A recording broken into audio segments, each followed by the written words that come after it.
Kasi ako walang tulog. Kaya nag-end.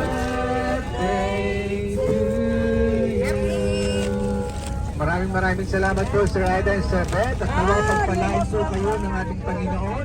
Ayan po, nagdi-distribute ng pagka-merienda. Biyayang pagpapala kasama po ang inyong pamilya. Amen. Amen. Shout out guys, good morning. Dito pupunta kami ng Belgium. Maulan ang And then mamaya po, maghapon. pagkatapos po ng ating Maulan ang kapatid na Sister maghapon. Becky at Maulan po Sister ang Raquel, ang ating pagkikrip. pong gospel choir ay maghahandog sa atin ng joyful procession. Mamaya po yun. Joyful in worship song, so prepare po ang ating mga music ministry, maya-maya. Mag-joyful po sila. Tabihin niyo po dito sa bandang gitna ng inyong boss para po marinig nila ang instrument na inyong joyful in worship song. So pakiprepare po ng joyful in worship song nyo, tatawagin ko po kayo maya-maya.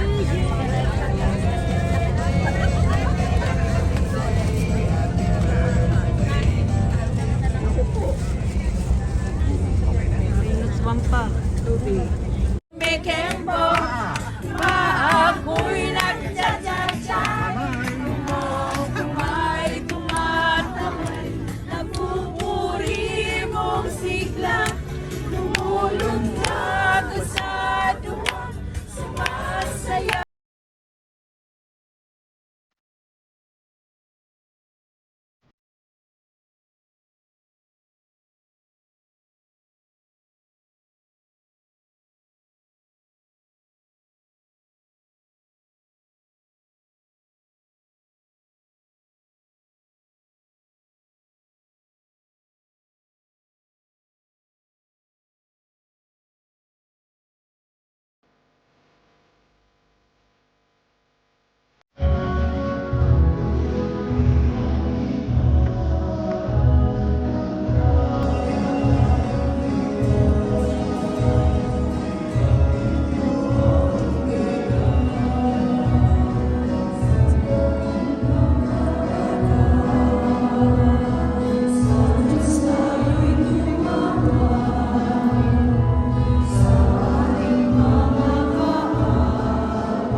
Shout out guys, nandito po kami sa Belgium. 25th anniversary ng El Shaddai Belgium chapter.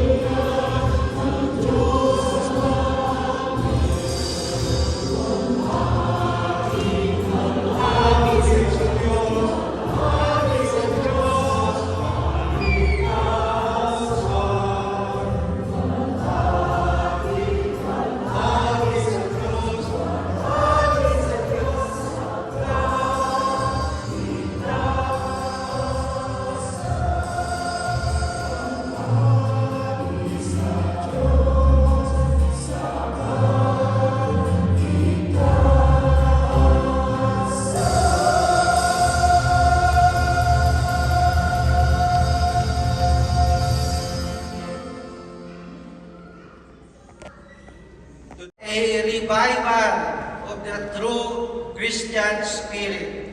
So revive, buhayin muli ang totoong espiritu ng pagka-Kristiyano in our Catholic faith. So it is in our Catholic faith, not in another form of expression of faith, but Catholic, which is meaning universal, no? Inclusive. Particularly among the El Shaddai, DWXI, PPFI members and followers. And that's you. And to raise up a true Christian family, especially many of you are not as a whole here, as a family. Some members are in the Philippines or in other parts of the world. But that's what you are looking forward. A community of spirit-filled. Yan, spirit-filled. Meaning to say, mga lasing kayo. You are spirit-filled. You are drunk with the spirit of the Holy Spirit. That's why you will always be generous, loving, victorious. Joyful and united believers. United. Diba? According to your, there is in celebration in hope, joy, and in unity. So unity is a very important part of your vision. United believers of God who care and share to each other's burdens. As OFW, you have so many burdens. No? So you share that, so that burdens that are shared are lessened, and blessings that are shared are multiplied. Diba? And by doing so, you give glory to God. Our Heavenly Father, El Shaddai, as described in Acts chapter 2, 42, 47. So that's your vision. And wherever El Shaddai is, the chapter in Europe in particular, as I mentioned in the beginning, you are in Italy, you are in Netherlands, you are in United Kingdom, you are in Ireland. You are almost conquering the world. You are all over Europe, no? And it's because of you that Christianity, our